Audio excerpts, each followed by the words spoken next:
ในปัจจุบันข้าพเจ้าจะบอกทานวิธีการได้อย่างง่ายดายและไว้ลงทะเบียนกับ1เลสุจากอุปกรณ์ใดหนึ่งเพื่อเฮ็ดให้กำไรที่สุดโดยการพนันกีฬาเปิดตัวท่องเว็บในโทรศัพท์หรือคอมพิวเตอร์ของทานเขียน1เลสุในแท็บค้นหาและไปหาเว็บไซต์ที่เจ้าทันทีที่ไปที่เมนูหลักเลือกปุ่มลงทะเบียนค่อยแนะนำให้เจ้าเลือกทางเลือกอีเมลเพราะว่านี้แม่นการลงทะเบียนที่สมบูรณ์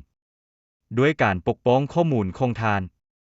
ในที่นี้ทานเลือกประเทศสกุลเงินภาคพื้นใส่ที่อยู่อีเมลของทานชื่อนามสกุลและเบอร์โทรศัพท์สำหรับการปกป้อง